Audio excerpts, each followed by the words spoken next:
¿Qué tal? ¿Qué tal? Buenas tardes. Nuevamente este día lunes a las 12 de este día. Estamos nuevamente en este Facebook Live y con un tema demasiado interesante. A muchos les ha interesado, les ha llamado la atención. El hecho de saber qué es lo que pasa cuando alguien tiene fibromialgia. Y muy interesante el tema. Algunos médicos nos han estado preguntando, algunas personas también, que diagnosticadas así y no saben qué hacer. Pero hoy les daremos algunas referencias, algunas estadísticas, algunas soluciones, quizás también algo de lo que puedan hacer para mejorar su estado de salud y estén en mejores condiciones óptimas.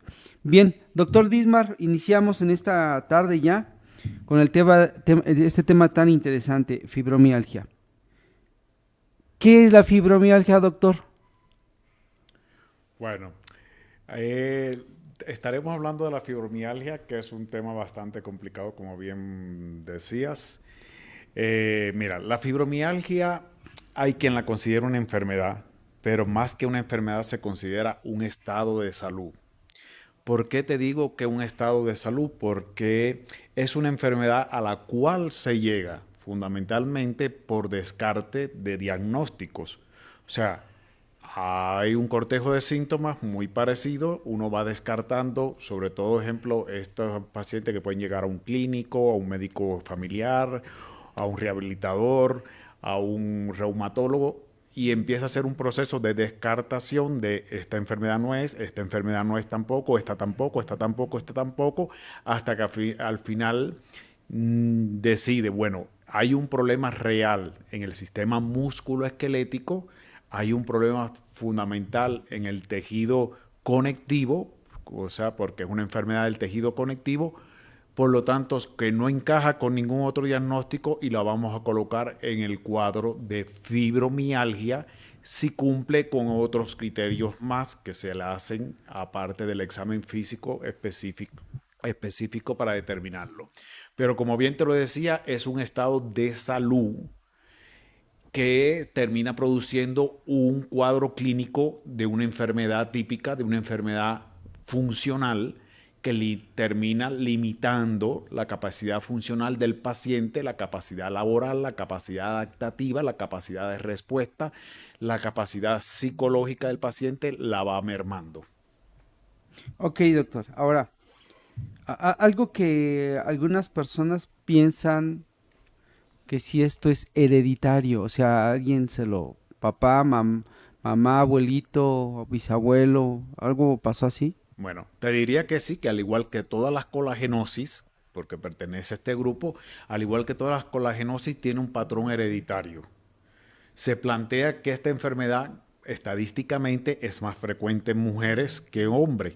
Hay países que tienen estadística que es por, o sea, 6 mujeres por un hombre. Hay países que incluso la estadística se elevan a 10 mujeres por un hombre que padece la enfermedad. Se puede decir que si tiene un patrón de herencia, porque si hay una madre o un padre que padece la enfermedad, las hijas tienen casi más de un 70 o un 90% de heredar y padecer la enfermedad. Claro que esto está sujeto a muchos factores psicológicos y factores ambientales y de nutrición y estilo de vida que van a funcionar en el desencadenamiento de esta enfermedad y llegar a que se produzca este cortejo sintomático. Ahora, doctor, ¿hay estadísticas? O sea, literalmente estamos en el mundo de los números. ¿Hay estadísticas específicas que nos dicten, que respalden algunos estudios de la fibromialgia y todo ese tipo de cosas, mujeres, hombres, edades y cosas así por el estilo? Sí, mira, las estadísticas dicen que es más frecuente en la mujer que en el hombre y esto se debe a un principio fisiológico y psicológico. Te voy a explicar primero el principio fisiológico y después te voy a explicar el principio psicológico. ¿Por qué es más frecuente en mujeres? Bueno, pues si vemos anatómicamente, la mujer tiene o sea, un sistema nervioso periférico más rico en fibras nociceptivas, que son las fibras que transmiten dolor, que los hombres. Las mujeres también tienen un sistema propioceptivo mucho más desarrollado que el de los hombres. Por ende, las mujeres se percatan constantemente de cualquier malestar que está sucediendo en su organismo, cosa que no pasa el hombre. El hombre muchas veces no le presta atención a estos síntomas y ya cuando le presta atención es porque es muy tarde, no solamente en fibromialgia, en cualquier enfermedad. La mujer, cualquier molestia, enseguida dice, oye, ya es extraño, esto se ha producido 3 veces, ya me siento el mismo malestar, ¿verdad? Y acude enseguida al médico. El hombre no, el hombre ni se percata y si le da el malestar a los 3 minutos se lo olvidó o no le da la cualidad, o sea, la cualidad significativa a esa molestia y por eso los hombres se demoran mucho más a llegar al médico y cuando van ya es porque ya están, cualquier enfermedad está en estadio muy avanzado y de ahí que dicen que posiblemente pues, esto es una de las cosas que influye en que la mujer viva más que el hombre por el hecho de que es Se más, cuida más. se cuida más y es más susceptible y vive más pendiente de su cuerpo, pero está basado en esto, en que tiene un sistema propioceptivo mucho más desarrollado y un sistema nociceptivo mucho más desarrollado y más amplio que el hombre. Eso es por anatomía. Ahora, por psicología, la mujer es mucho más centrada en las emociones y esta es una enfermedad que tiene un alto componente emocional.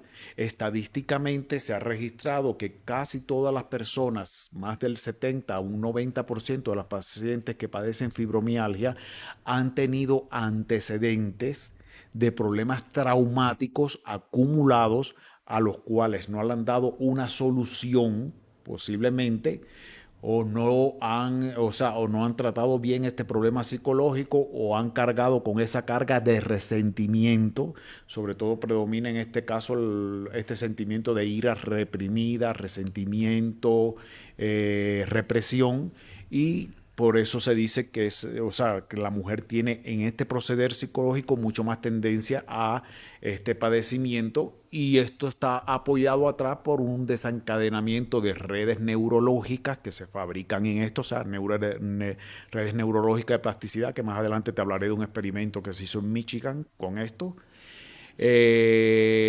Hay también hay una cadena de alteración de neurotransmisores de forma progresiva que hace que la enfermedad se manifieste en estas personas. A ver, doctor, entonces llegamos a un punto de que sí existe, hay muchos síntomas, se desencadenan más en mujeres. Ahora la pregunta es, ¿por qué hay ciertos pacientes que lo sienten más fuerte que otros? O sea, se le desencadenan más cosas. ¿Por qué? Mira, primero vamos a hablar del cortejo sintomático o la triada fibromiálgica.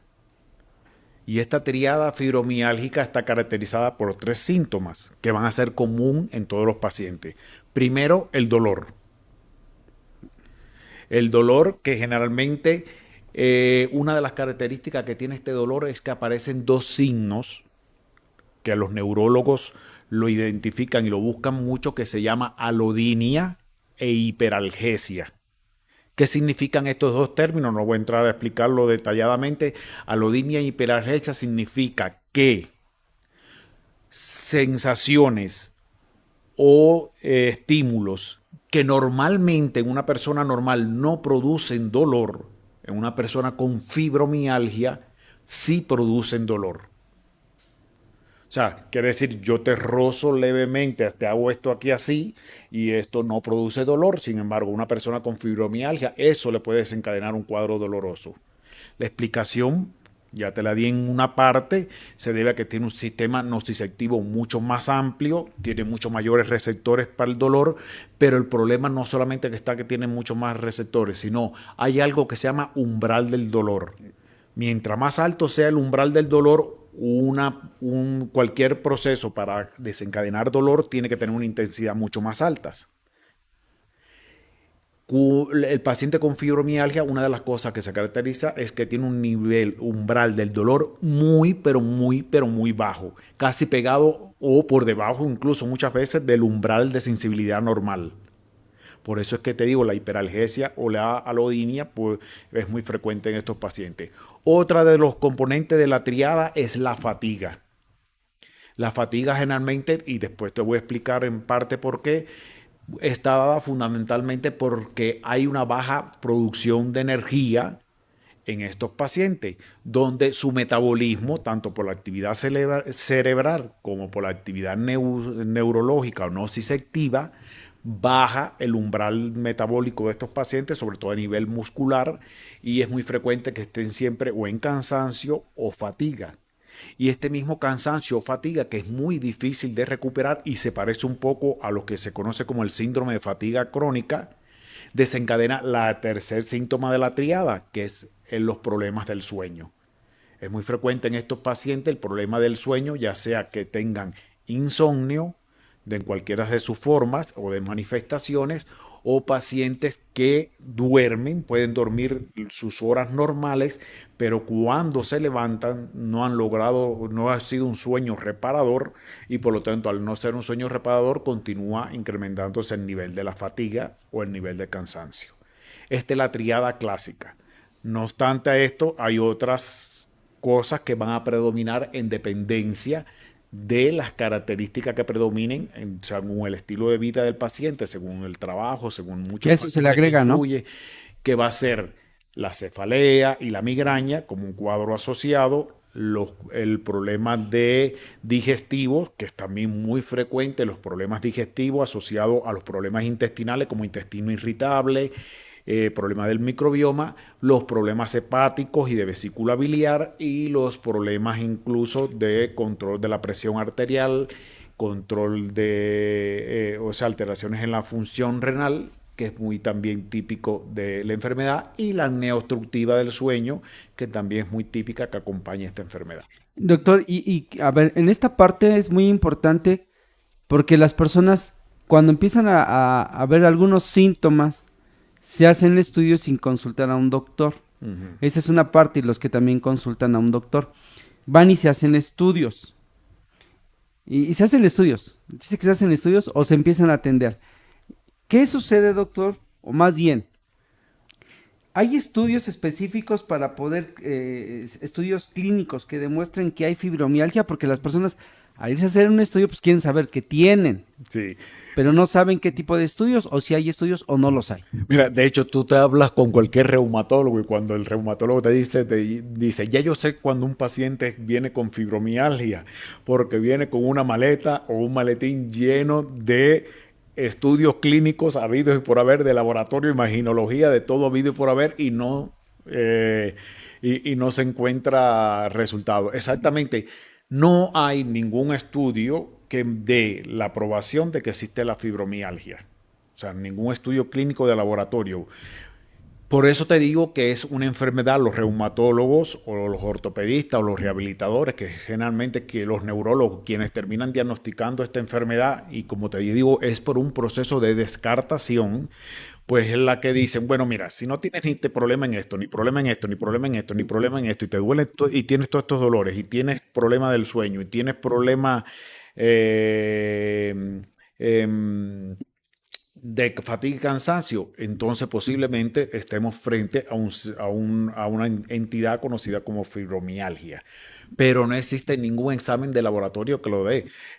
Puede ser que, ejemplo, te ven el paciente con triglicéridos de colesterol alto, te venga con problemas de vesícula, funcionamiento vesical, un ultrasonido que diga que hay barro biliar, que hay litiasis vesicular, y es súper frecuente en los pacientes con fibromialgia. Proteína C reactiva. Puede venir una proteína C reactiva ligeramente, activada, pero no hay nada específico. Incluso hay cuadros de anemia. Hay cuadros de anemia que pueden dar la misma sintomatología que una fibromialgia. Cansancio, fatiga, aumento de dolor y problemas de sueño. Pero por eso te digo, primero se descarta todo esto, y cuando ya tú dices, bueno, esto es una anemia, vamos a tratarte la anemia y desaparece el cuadro clínico, eso no es fibromialgia. Ahora, era una anemia, te la traté, mejoró la anemia, se nivelaron los niveles de hemoglobina, las reservas de todos los nutrientes que se necesitan para la hemoglobina, o sea, hierro, ácido fólico, todas las reservas están normalizadas.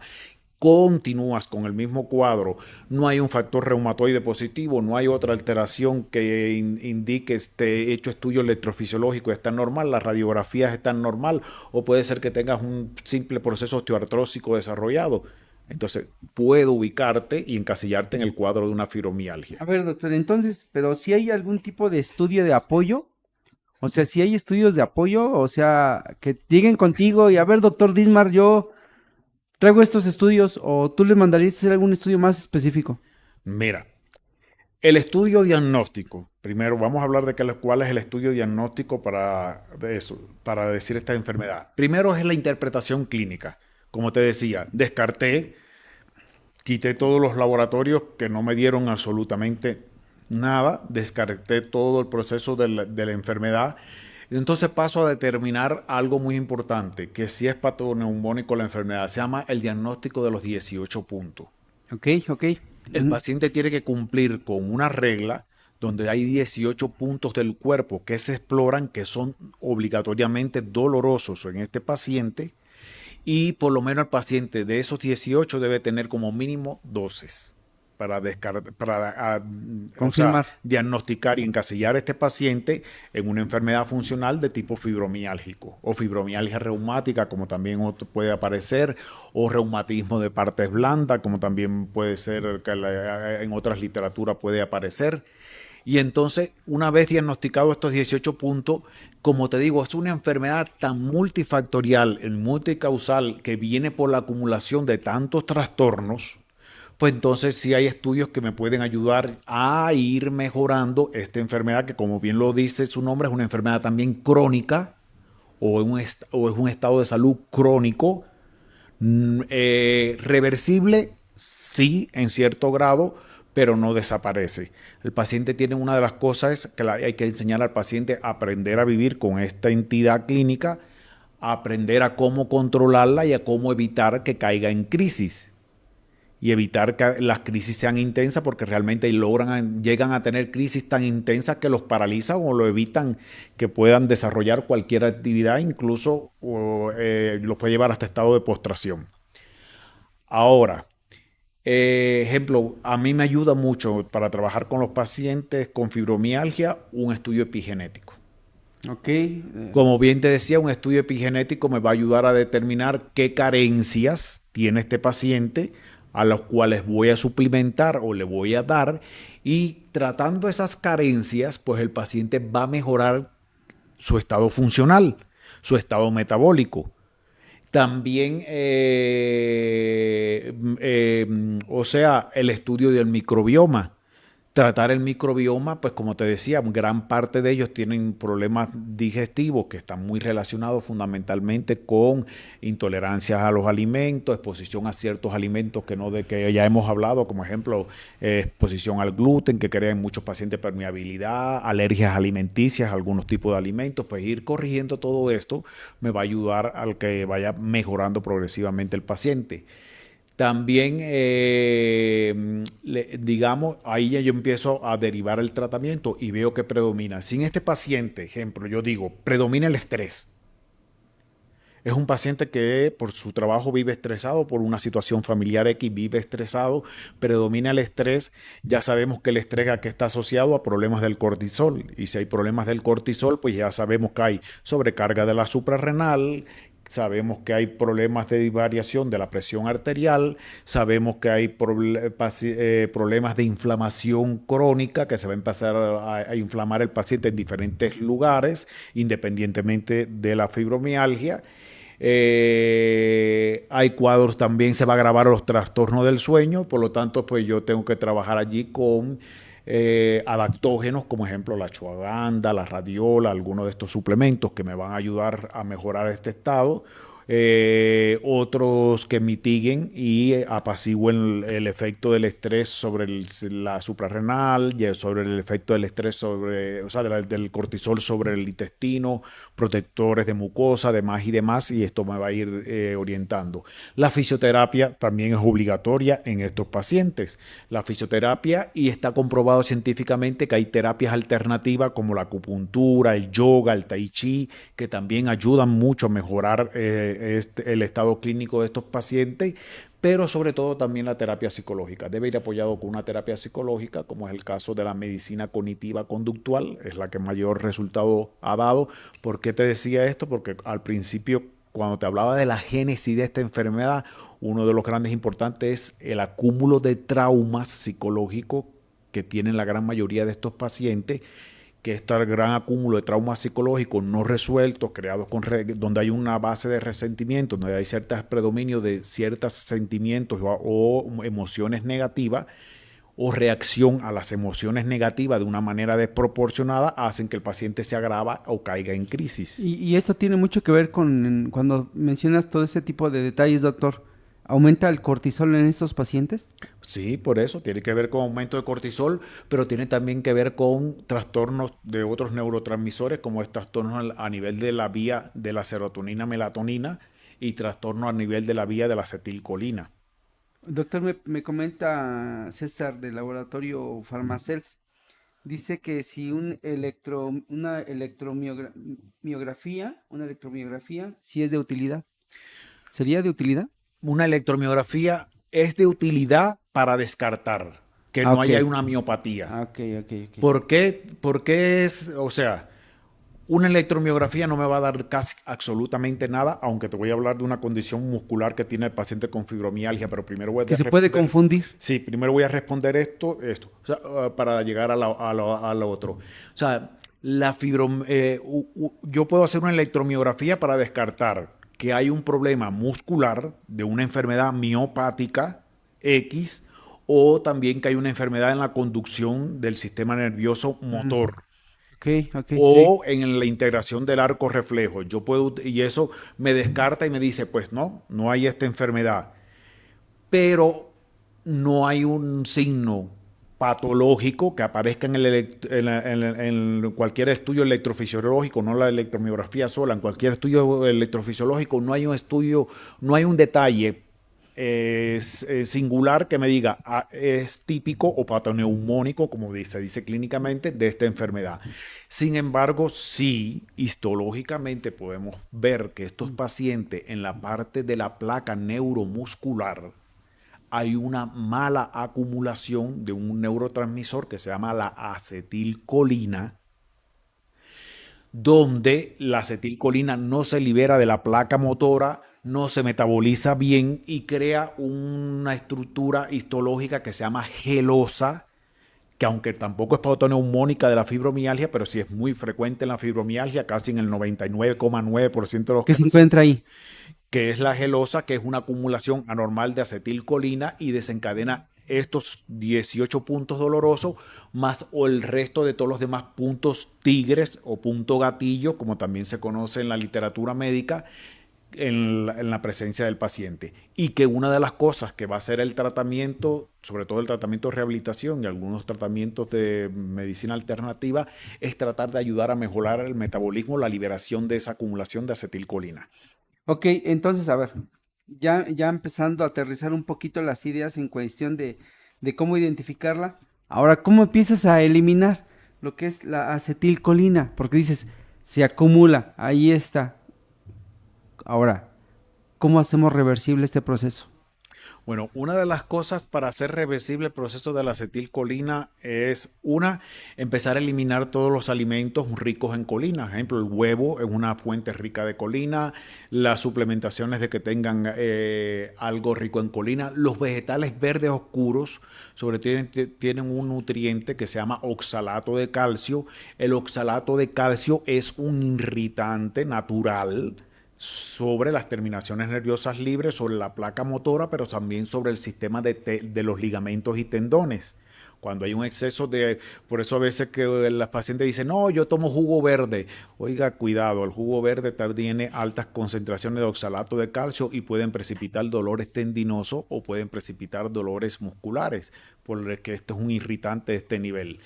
Ahí entraría entonces la fisioterapia. La fisioterapia se va a valer desde los masajes, la crioterapia, que es muy importante, los baños de contraste, el láser para el tratamiento de los puntos tigre, la utilización de corrientes analgésicas que desencadenan o corrientes excitomotrices, depende de cómo va evolucionando el cuadro. Eso sobre todo ya lo determina el rehabilitador y el fisioterapeuta, no lo determina el reumatólogo.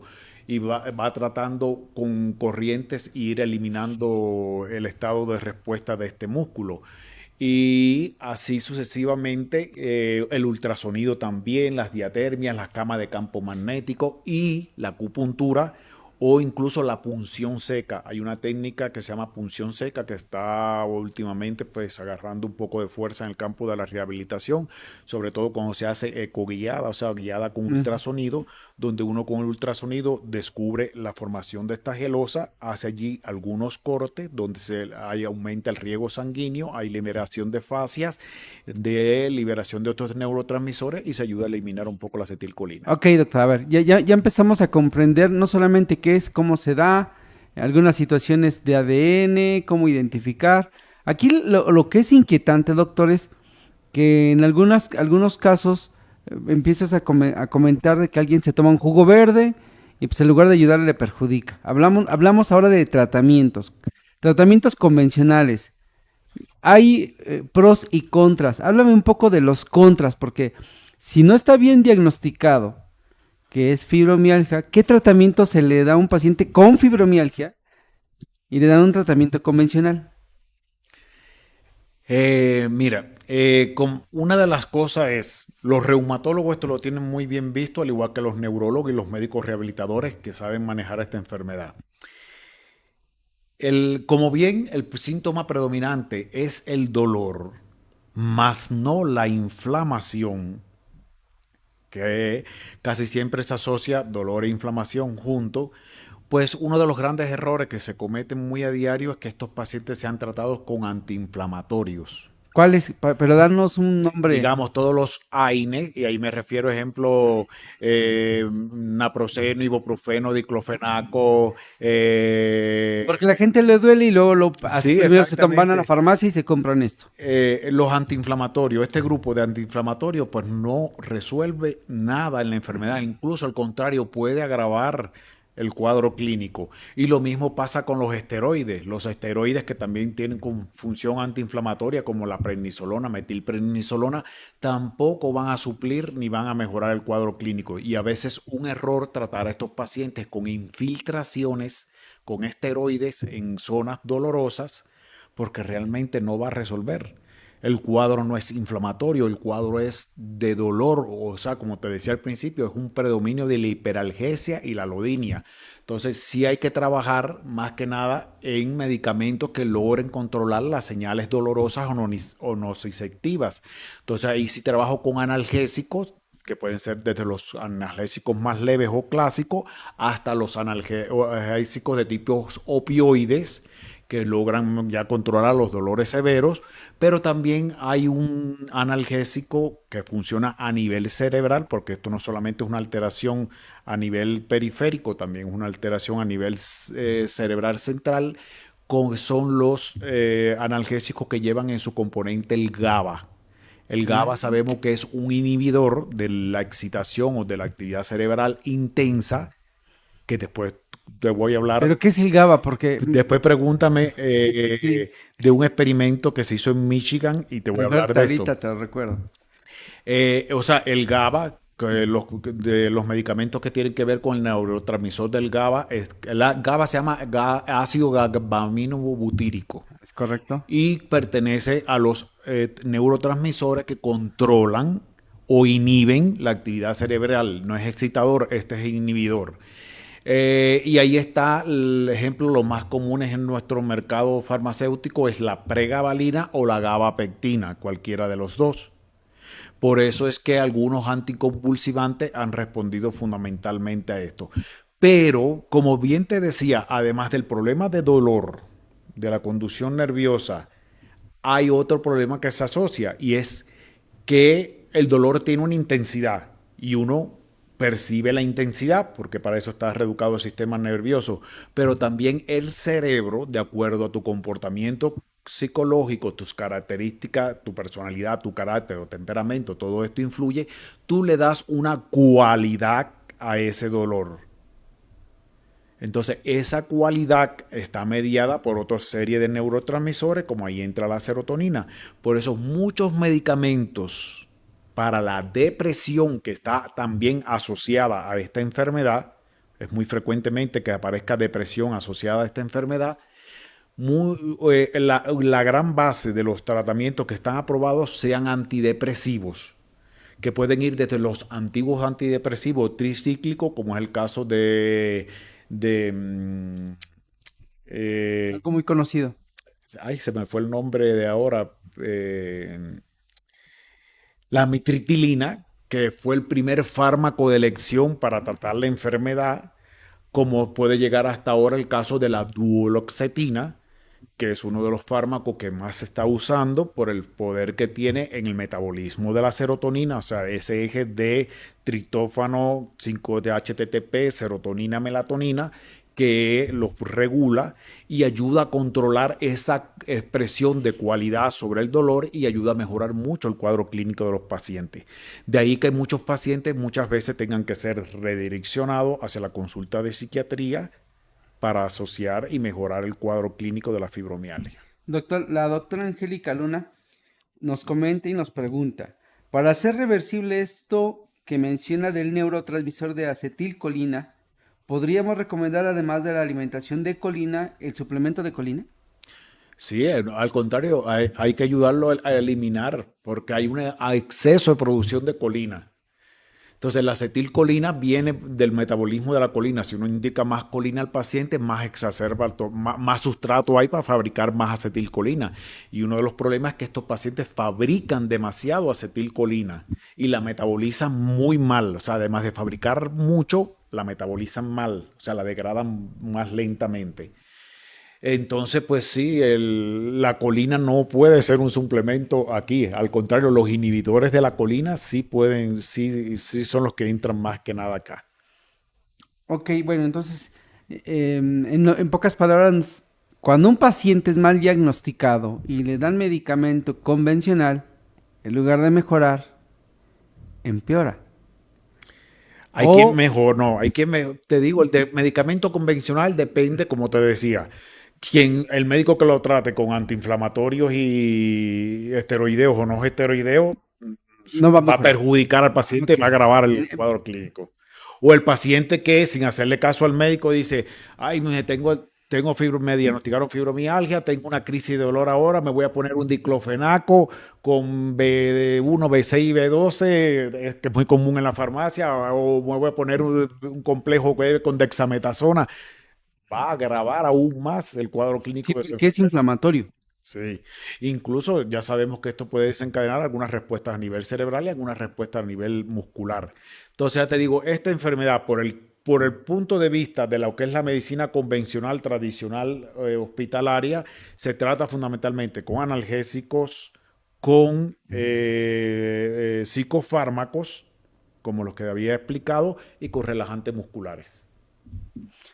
Ahí no entran un poquito las gotitas de CBD. Sí, entraría en la parte de control del dolor y en la parte también de mejorar los síntomas psicológicos. Los que no saben qué es CBD luego nos preguntan. Algunos ya más o menos tienen una idea, pero algunos quizás no. Ahora, doctor, tratamientos de un médico funcional. Tú como médico funcional, como que empieces a tratar a un paciente así como, ¿cómo inicias tu consulta con este paciente que ya tú detectas y dices, este sí es cuadro clínico de fibromialgia? Ahora, ¿cómo lo atiendes tú como médico funcional? Bueno, empiezo a ver varias cosas. O sea, ya te digo, como es un cuadro clínico, no es Sí, un porque cuadro hay que saber por clínico, dónde como empiezas, es por un dónde estado inicias. de salud, Es correcto. sí, como la fibromialgia es un estado de salud, pues lo primero que tengo que empezar a ver es a descartar los focos que pueden llevarme a propiciar a esta enfermedad. Yo siempre me apoyo para tratar a un paciente con fibromialgia unido con un psicólogo. Ok, ajá. Porque partiría del psicólogo, y ahí es donde te decía lo del estudio de Michigan.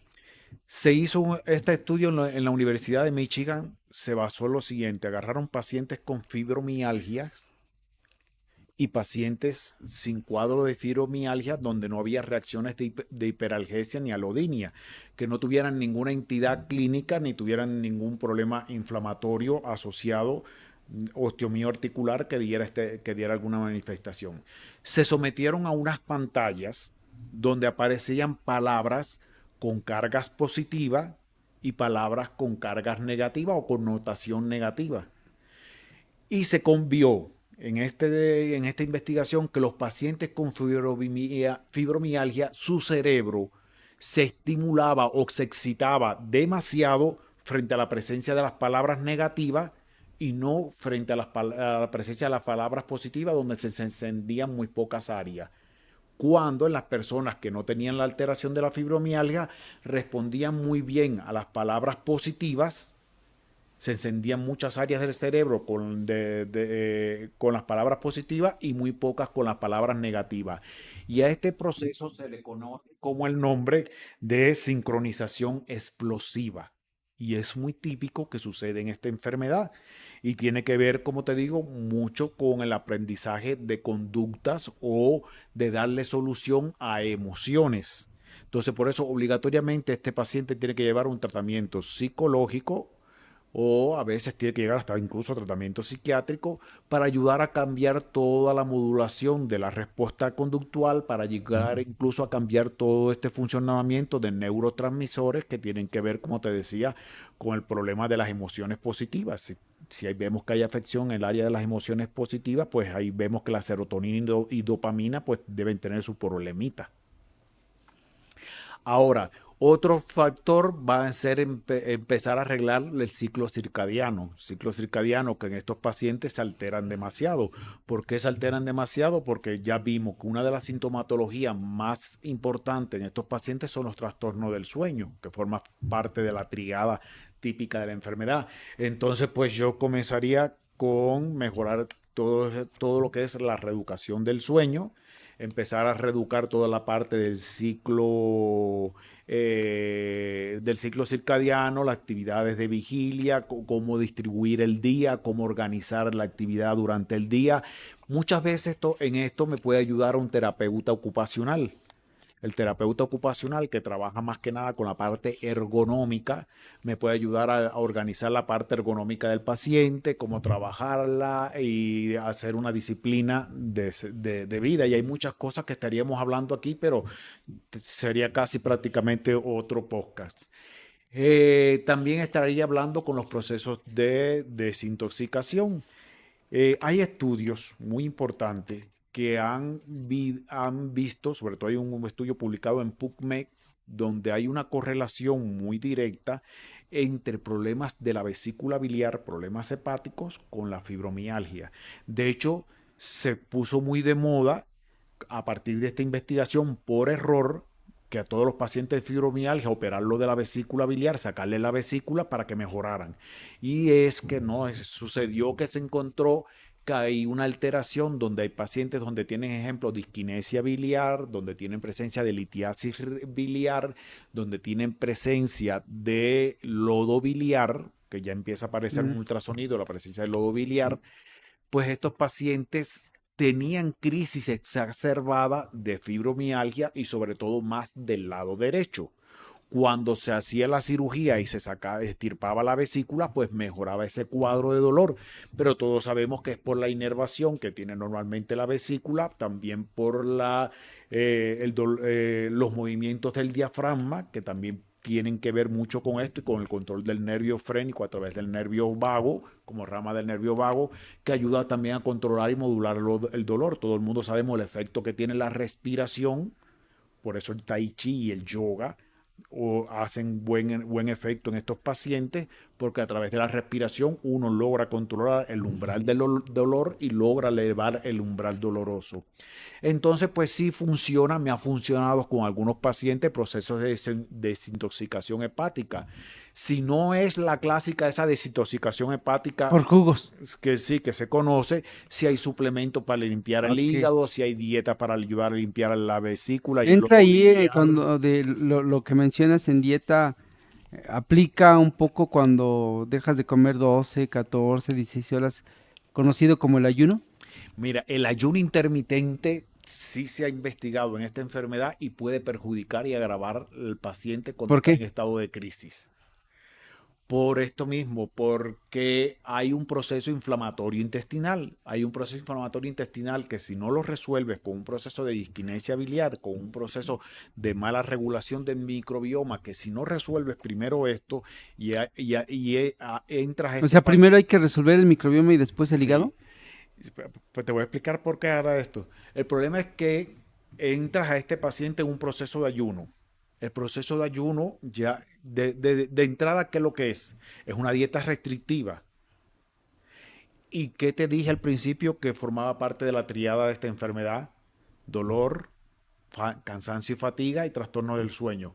Por lo tanto, a un paciente que tiene fatiga y cansancio y tú lo sometes a ayuno con una dieta restrictiva, va a tener mucho más fatiga y mucho más cansancio. Claro. Y esto va a agravar más todavía la condición intestinal y va a agravar más toda la condición funcional, más va a agravar todo el funcionamiento cerebral. Entonces, el ayuno intermitente en estos pacientes no No es una funciona. opción terapéutica. Y en caso de, citabas hace al principio de microbioma, el microbioma ligado a las hormonas, ¿qué tanto puede afectar? Porque tocabas que más, el umbral del dolor es más para una mujer que para un hombre. ¿Y Exacto. tiene que ver ahí las hormonas? Claro que sí, tiene que ver las hormonas sexuales. Muy frecuentemente los desórdenes de hormonas sexuales. O sea, ¿Cuáles son las hormonas una sexuales? de las investigaciones dice que muchas de las mujeres que padecen fibromialgia en su adolescencia tuvieron trastornos menstruales, incluso pudieron haber tenido un proceso conocido como dismenorrea. Los varones, igual se dice que los varones que han presentado han tenido algunos trastornos de un desarrollo de los caracteres sexuales un poco más lento que el que de un adulto, o sea, que de un adolescente normal. Ya cuando llega, la mujer va llegando a después de los 35 o 36 años, que todos sabemos que es la edad óptima fértil, que empieza a declinar esa capacidad de fertilidad, aunque no se traduzca muchas veces en cantidad de hormona en sangre, en estudios, sí se puede traducir en calidad de la hormona o los receptores asociados a donde esta hormona debe actuar. O sea, sí importa la calidad de la hormona y no tanto la Y cantidad. no tanto la cantidad, que a veces todo el mundo se va por la Cantidad cantidad y de la no por la hormona y no calidad. por la calidad de la hormona o por la recepción de esa hormona. Entonces, sí se ha visto que hay incluso con tratamientos no solamente reemplazo hormonal, sino tratamientos donde se ponen ayudantes, o sea, suplementos que ayudan a regular Precursores. o a regular la hormona, como son precursores, que pueden ser los aminoácidos, que pueden ser suplementos de plantas medicinales, el bolario, que puede ser también la utilización de minerales que tienen que ver Mineral, con la es hormona, correcto. Ajá. mejora mucho el cuadro sobre todo la respuesta, mejora también las características del paciente. Pero eso uno tiene que irlo viendo, no en todos los pacientes se da, uno tiene que ir viendo el paciente tuyo, cómo se va manifestando, ese paciente que tienes al frente. Igual, si va predominando en este paciente, como te decía, los cuadros de estrés, un paciente que va predominando el cuadro de estrés, pues me voy a trabajar con todas las cosas que me ayudan a controlar el cortisol, desde los adaptógenos hasta también todo lo que ayuda a mitigar las respuestas inflamatorias en todo el resto del cuerpo, inducida por el cortisol. Con toda la suplementación que va a trabajar para todo esto, igual, más todas las técnicas que ayudan a controlar la respiración, sobre todo, que también me va a ayudar mucho a controlar la parte esta del cortisol. Igual, si es que es una enfermedad tan florida que ya te digo, tengo que ver cuál es lo que va predominando en el paciente y son las cosas que voy a ir tratando. Pero sí, como te decía, errores graves, eso. Yo no entendería, no hay ejemplo, no hay una dieta real que responda a esta enfermedad. Sin embargo, sí hay estudios donde la dieta mediterránea sigue siendo una de las más favorecidas en el control y ayuda de esta enfermedad. Pero sin embargo, como bien te dije ahorita, el ayuno intermitente no Está es descartado opción. completamente. Si el ayuno intermitente funciona muy bien para enfermedades reumatológicas como la artritis y mejora el cuadro inflamatorio, mejora el cuadro de comportamiento inmunológico, en estos pacientes, esta, a pesar de ser considerada una enfermedad reumática de tejido blando, no mejora para nada con el ayuno. Al contrario, se agrava. Lo mismo que pasa con el síndrome de fatiga crónica. Un síndrome de fatiga crónica tú no lo puedes poner a ayunar porque la condición agrava todavía aún mucho más el paciente. Entonces, doctor, aquí entramos en el punto donde cuando la gente empieza a tomar su tratamiento convencional, no convencional, eh, estas personas, cuando investigan en internet, porque ya sabes, lo clásico y lo de hoy es, es la realidad, entrar al doctor Google y ahí está ver qué referencia le da, qué tratamiento recomiendan, y en ocasiones así empiezan sin ir a visitarte a ti o a algún especialista o algún médico funcional. Cuando eso sucede, doctor, y empiezan a tomar algunos tratamientos, algunos suplementos alimenticios, ¿también les puede ayudar o tienen que esperarse hasta visitarte a ti o tú les recomendarías algo en lo que visitan a algún médico funcional? ¿Qué Mira, se puede empezar a hacer para que ellos mismos hagan conciencia de que al final del día sí tienen que visitar a un médico funcional? O sea, sí o sí tienen que visitarlo. ¿Estamos de acuerdo? Pero lo que antecede antes de esa visita, qué se les sugeriría a ellos? bueno, yo lo que le digo siempre al paciente, o sea, yo no les recomendaría que empiece a tomar aquí cualquier suplemento por tomar suplemento, porque ya te digo, es una enfermedad bastante complicada de tratar y hay que irla descartando.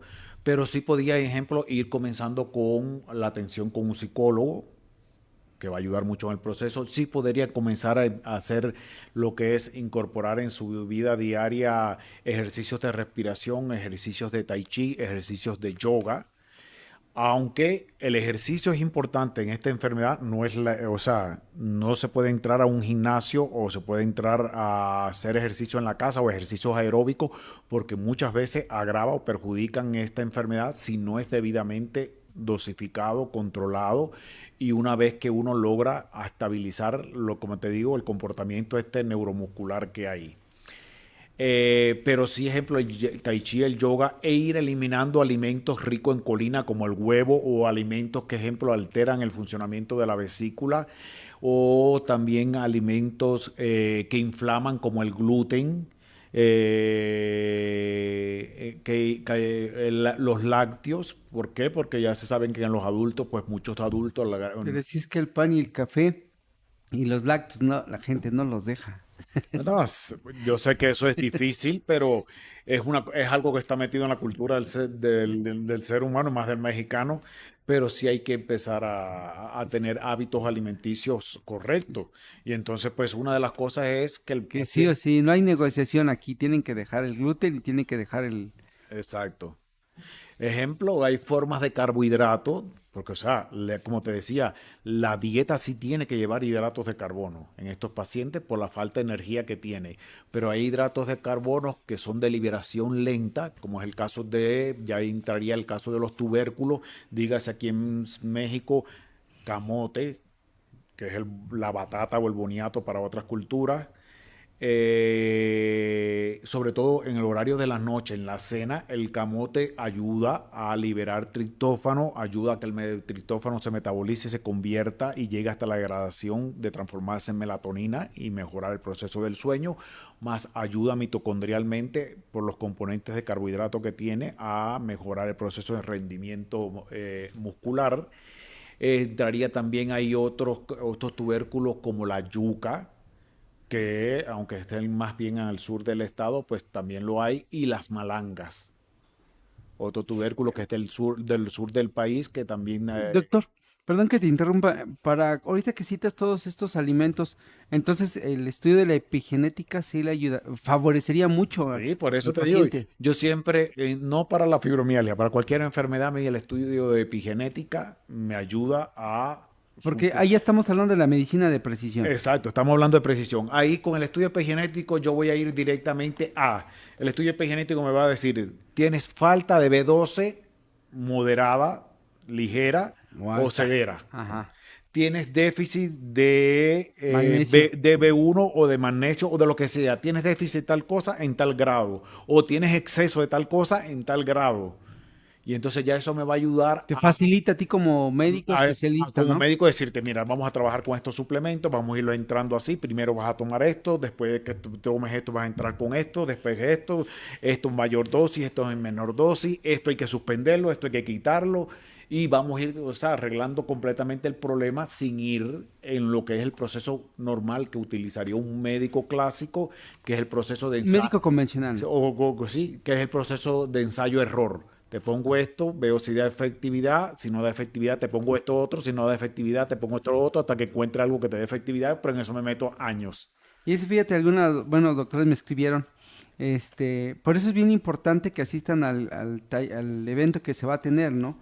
Lo que es el 20 y 21 de julio, que es específicamente actualización en medicina de precisión. Porque el Exactamente. médico ahí va a conocer las técnicas o los nuevos estudios que se aplican para conocer y atender a un paciente de ese tipo que tiene fibromialgia.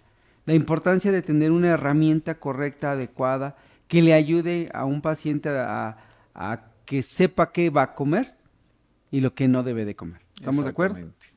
Ahora bien, doctor, ¿por qué hay unos pacientes que mejoran rápido y otros no? Es como te decía, es un cuadro clínico tan diverso que depende de eso. Si uno no va directamente a las áreas que están afectadas y te pones a tratar al Team Marín de Dopingüe, pues Pues, claro, ¿cuántos especialistas tendría que visitar una persona con fibromialgia? mira, no es que tenga que visitar tantos especialistas. Como bien te decía, esta enfermedad, los pacientes, como los médicos no la conocen muy bien, muchos médicos no la conocen muy bien, o muchos médicos, digamos, por X, por Y, por Z, dan a veces un mal diagnóstico, pero sí normalmente quien termina diagnosticando esta enfermedad, porque ya tienen un mejor conocimiento, son, en primer lugar, los reumatólogos, segundo lugar, los rehabilitadores, tercer lugar, los neurólogos, cuarto lugar, los clínicos y a veces los psiquiatras que determinan que el paciente tiene la enfermedad que tiene una enfermedad psiquiátrica pura, sino es una enfermedad Es por eso que en ocasiones la gente organosomática, sí. está muy deprimida y Como te decía, esta enfermedad lleva consigo un trastorno de la serotonina, del metabolismo de la serotonina, y es muy frecuente que los procesos de ansiedad estén asociados a la enfermedad. Pero además, imagínate una persona que vive con dolor, más esta enfermedad es muy mal comprendida. O sea, muchos familiares o muchos compañeros de trabajo a este paciente, que ya como te decía, si yo te hago así con este lapicero y tú dices, ay, a un paciente con fibromialgia, tú le haces la misma forma con este lapicero y no va a decir, ay, va a decir, qué dolor.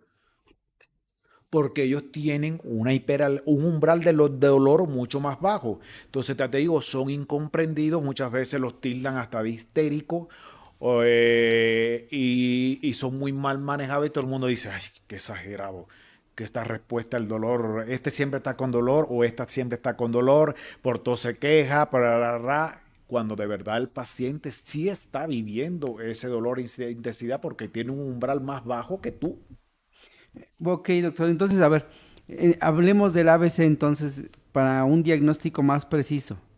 ¿Iniciamos con qué? ¿Fibromialgia iniciamos con qué? O sea, la triada clásica es dolor, fatiga y trastorno del sueño. Y de ahí se le empieza a sumar problemas de depresión, problemas digestivos, problemas de control de la tensión arterial y problemas de cefalea y migraña. Entonces, Y problemas de apnea obstructiva del sueño. bueno, para que el paciente por dónde sepa, debe de saber a dónde tiene que ir o por dónde empezar. Ya te digo, normalmente cuando tengas este cuadro de que veas que tiene una respuesta al dolor exagerada y tienes además esto mucho cansancio, mucha fatiga, dirígete a un rehabilitador, dirígete a un reumatólogo, que generalmente son los que tienen más a la mano el tratamiento correcto y la forma de resolver el tratamiento. Ejemplo, yo en la clínica, que tengo una clínica que se llama APR Rehabilitación en Tlanepantla. Allí una de las cosas que estamos atendiendo es este grupo de enfermedades. Bien, doctor. Y entonces, para aquellos médicos que quieran aprender a manejar lo que es este tipo de pacientes, pues sí se les invita a que vayan a este curso, ¿no? De medicina de precisión. Ajá. No se va a tratar específicamente la fibromialgia, se van a tratar cómo manejar desde el punto de vista de medicina de precisión ir directo al grano y ayudar a un paciente en cualquiera de las enfermedades, pero sí le va a ayudar a enfocar y trabajar con estos pacientes, que como bien le decías, son pacientes que se van a trabajar a largo plazo. Ah, ese es otro punto, ¿no? ¿Cuánto? Porque ¿qué preguntaron? ¿Cuánto tiempo dura un tratamiento de ese tipo? Para toda la vida, como yo Claro, digo. no van a invertir mucho dinero al principio que al final, Ejemplo, ¿no? O sea, no, una artritis reumatoidea no se cura, se controla. se controla, se mitiga y el paciente puede desarrollar una vida normal sin que la artritis lo deforme o la artritis lo incapacite. Y aunque tengas la enfermedad controlada, para siempre controlada, el paciente no va a dejar de ser artrítico. Lo mismo va a ser el paciente con Sí, fibromialgia. porque ya sabe qué restricciones él tiene. Tú puedes controlar a un paciente con fibromialgia, por eso yo no utilizo nunca la palabra curación, porque realmente no curo la enfermedad. Yo lo que hago es controlar al paciente de tal forma que pueda vivir toda su vida sin problemas, sin limitaciones, sin restricciones, y que esta enfermedad no le limite para nada su vida, y que cuando tenga una crisis de la enfermedad sea muy leve, muy poco, de muy poca Y que sepa qué duración, hacer. y sepa qué hacer. Sí, Exactamente. porque llega a suceder que luego los pacientes no saben literalmente qué es lo que deben de hacer. Ujú. Me pregunta Margarita Rodríguez si este tipo de pacientes se les puede ayudar con masajes. Sí se le puede ayudar con masaje, pero cuidado. Como bien le decía, tienen que ser los fisioterapeutas que saben trabajar con esta enfermedad, porque le decía que saber trabajar muy bien la preparación. La acupuntura. Como ejemplo, no, ejemplo, el calor y el frío Ah, para ya, ya. ayudar a movilizar esa gelosa.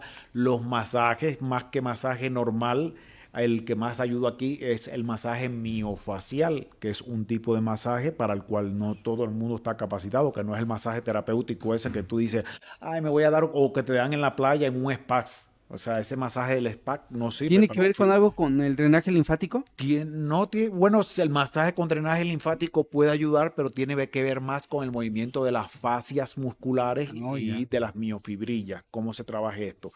Porque ya te digo, el masaje clásico trabaja músculo, pero no trabaja las fascias. Entonces, es un tipo de masaje que se llama masaje miofacial y que es masaje específico para tratar esto, los puntos tigre, los puntos gatillo, las gelosas. Pues qué interesante ese tema, ¿no, doctor? Y es muy complejo, pero a la vez cuando se recurre con el especialista correcto, se le puede atender bien, se puede controlar bien, puede llevar una muy buena calidad de vida. Sí, estamos Exactamente. de acuerdo en eso. Porque me ha tocado conocer muchos pacientes así y literalmente son mal diagnosticados y sufren muchísimo. Sí. Y mira, con eso otra cosa, otro de los consejos que te decía es esto. Si vos como paciente conoces que tu mamá o tu papá padeció de la enfermedad o tiene diagnóstico de la enfermedad y eres mujer, sabes que tienes mucho más susceptibilidad de padecer la enfermedad. Si a tu vez que has presentado, por ejemplo, problemas emocionales o problemas has tenido problemas en el manejo de algunas emociones en tu vida diaria, pues ponte, o sea, ponte en atención y ya ve tratando de prevenir que tú tienes una alta predisposición, más de un 50% de desencadenar una fibromialgia. Entonces, pues ya un paciente, aunque no la tenga, pero que tiene padres con fibromialgia y tiene estas características emocionales y tiene una vida con cierta determinada cantidad de estrés, pues ya ve tomando medidas para prevenir la aparición de esta enfermedad, porque sí es prevenible. Ok, Angélica Luna nos comenta, felicidades doctor, excelente plática. Dice que le gustó, qué bueno que le aclaró algunas dudas, ser muy precisos en el diagnóstico, el tema de fibromialgia pasó, dice paso por paso nos llevó a entender el tema. Y yo creo que es importante, doctor, no solamente conocer este tema de fibromialgia, sino que la persona no se automedique. Ese es un factor que ayuda a determinar la mejora o la empeora. Que no se automedique, que sí tenga que recurrir con un doctor de alta especialidad o con un médico funcional. Porque al menos Exactamente. sí se cuentan con mejores herramientas, estrategias para ayudarle a que el paciente tenga una mejor calidad de vida. ¿Estamos de Así, acuerdo? así mismo es, exactamente. Y bien te lo decía en esto, lo importante es que el paciente entienda de que él, o sea, de que no se sienta, porque te voy a decir una cosa, muchos pacientes que me llegan con esta enfermedad vienen con una carga de como el gato maltratado o el perro Ah, maltratado. es cierto, sí, sí. O sea, como nadie entiende qué tiene y todo el mundo piensa que es un exagerador o eso, nadie entiende qué tiene, pues el paciente llega Nadie comprende o cómo nadie está. comprende, sí, que pueda tener lo que tiene. Pues una de las cosas es que estos pacientes llegan muy irritables, que en este sentido, Nadie los entiende. muy exaltado. Entonces, pues una de las cosas fundamentales del médico que se dedica a tratar esta enfermedad es que tiene que tener mucha paciencia, mucha tolerancia, igual que los terapeutas, digo, fisioterapeutas y terapeutas ocupacionales que me ayudan en esto, pues también sabemos que hay que manejarlos con mucha cautela, mucho apoyo, tampoco no, o sea, no mimarlos demasiado, pero sí ayudarlos a enfrentar y a cambiar los estilos de afrontamiento a la vida, los estilos de afrontamiento a ciertas determinadas emociones. Pues bien, doctor, nos gustó mucho el tema del día de hoy. Hubo personas que nos escribieron. No todos pudimos atenderlos porque es poco el tiempo que tenemos en este podcast. La próxima semana estaremos atendiendo un tema que nos han solicitado, que tiene que ver con el cáncer, si se puede prevenir, si se puede atender a tiempo, si hay tumores, cuando hay metástasis. Es un tema, si fibromialgia es complejo en cuanto a oncología, creo que es el de los temas El más complejo. más complejos, porque sí hay situaciones muy delicadas en las cuales que hay que atender. De hecho, hay un par de doctores que me escribieron que a ver si se acomodan las agendas para poder conversar con ellos. Uno tiene que ver con células, un laboratorio de células. Me comentó que el día que tocáramos el tema este, de cáncer, es un laboratorio que produce células madres, células natural killer. Hay otro que maneja sueloterapia. A ver si pueden participar en el tema, si es que sus agendas se los permite. Pero doctor, ¿cómo ves? Tocaremos este tema. Pues sí, es un tema muy amplio y creo que para una hora es... A lo mejor nos pasamos un poquito de tiempo, ¿verdad? Pues sí, es que es un tema para todo un fin de semana de conferencias en torno al mismo. Pero bueno, pues doctor Dismar, algo que quieras agregar para finalizar. No, lo que quiero agregar es esto. Cualquier paciente siempre bajo la sospecha de que tenga uno de estos cuadros clínicos, ya le digo, primero acudir a un especialista, reumatólogo, rehabilitador, a entrar en el proceso de diagnóstico, de descarte de otras enfermedades, porque muchas veces, como bien lo digo, hay dos problemas con esta enfermedad. Hay una sobre diagnóstico de esta enfermedad, personas que como no encuentran qué es lo que tienen, lo encasillan con fibromialgia y no tienen fibromialgia, o hay un infradiagnóstico donde nunca da, o sea, muchos pacientes no dan con la enfermedad y nunca la encasillan ni tan siquiera en lo que es la fibromialgia porque no la conocen. Entonces, pacientes que tengas este cuadro de dolores demasiado, que tú notes que son demasiados dolores o muy exagerados, pacientes que tengan mucha fatiga o cansancio, pacientes que tengas problemas del sueño, acude a un reumatólogo, un rehabilitador que te van a ayudar en el proceso de diagnóstico de cantación. A veces puede ser que todo termine en una artritis, en un lupus, en una esclerodermia, en varias de estas enfermedades y no sea una fibromialgia, o si termines en una fibromialgia o en un síndrome de fatiga crónica, que también puede ser, que son dos entidades diferentes.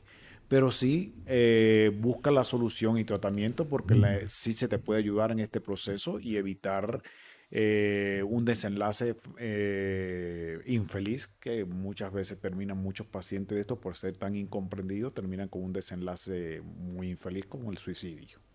Pues ya nos escucharon, esperamos vernos, si escucharnos la próxima semana, lunes a las 12, con el tema del cáncer. Y a los doctores, algunos especialistas que quieran asistir el taller, el evento que vamos a tener en Ciudad de México, 20 y 21 de julio, con el tema de medicina de precisión, en epigenética, lo que tiene que ver con el microbioma, hormonas y cáncer.